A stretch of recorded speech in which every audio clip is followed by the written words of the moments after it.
I am thrilled to be joined by a man who was my congressman when I lived in Bay Ridge, Brooklyn, and of course was congressman for Staten Island as well, former Congressman Vito Fossella. Hello, sir. Hi, Steve. How are you today? Good to talk to you. Boy, sorry there's nothing to talk about. But I'd love to get your opinion on, first of all, we had Peter King on at the top of the show, Congressman King, and he did express that Newsmax broke the story last night that he has gotten encouragement to seek the presidency possibly, and he said that he's interested and he's feeling it out and he's doing his research. And what do you think of a possible Peter King candidacy for the presidency? Well, I think it's fantastic. I've known Peter a lot of many years. He's an effective and very respected member of Congress, representing his area in Long Island for many years. He's also respected at a national level, particularly on issues of homeland security and defense. And he has been a very good voice for good fiscal policy as well. And I think I know of others who have encouraged him to run and to throw his hat in the ring. And I think he has demonstrated over the years his ability. You know, in the Northeast, sometimes Republican members of Congress come and go in elections, but Peter has withstood all of those elections because I think his message has been able to coalesce, if you will, the old Reagan Democrats, a nice coalition of not just your traditional Republicans and conservatives, but others, independents and Democrats, which I think is what one needs. Whoever the nominee is, one needs to win in a presidential election to build a coalition. And Peter has done that. And I also think he has been a strong voice, especially since 9/11, to ensure that the most important thing this country does is to protect its innocent people and to ensure another terrorist attack does not occur. Right. No, I couldn't agree with you more. Let me ask you about that on that theme.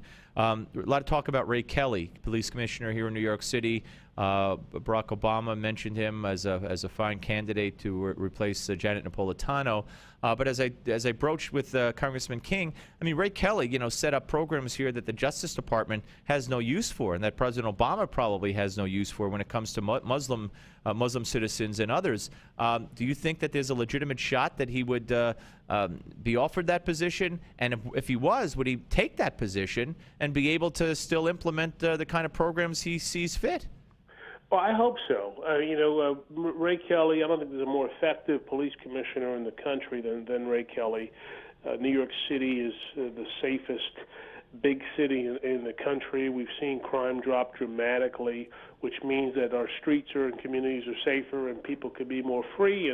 And with that comes investments from businesses, and people are not afraid, as they probably were 25 years ago, to walk the streets of New York, and businesses are not as afraid to come in. In fact, just the reverse. Just go to Times Square at midnight, and you'll see the millions of folks throughout the year. And in large part, that's Ray Kelly and the great New York City Police Department that has basically kept the community safe. Now, I think it would work well because at the end of this year, Mayor Bloomberg's term comes up, and we'll have a new mayor, regardless of we're definitely going to have a new mayor.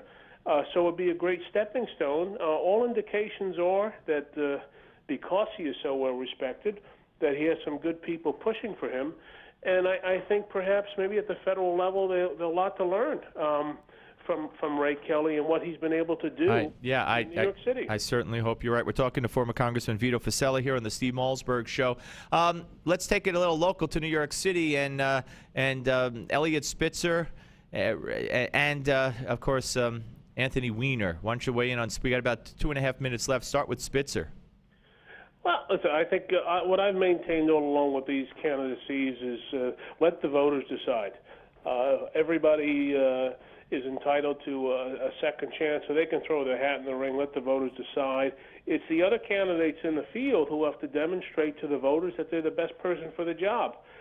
Personally, particularly in the mayor's race, I'm supporting John Catsimatidis, who's a very successful businessman, never forgot where he came from, and will bring some maintain fiscal sanity at City Hall. So regardless of who wins the Democratic primary, I hope John Catsimatidis ultimately prevails in November, assuming he wins the primary.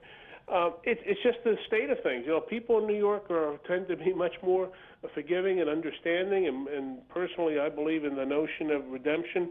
But when all is said and done, the greatness of this country is let the voters decide, and then take it from there. Yeah, no, I guess that is the fair way to do it. Tell the folks what you're doing these days.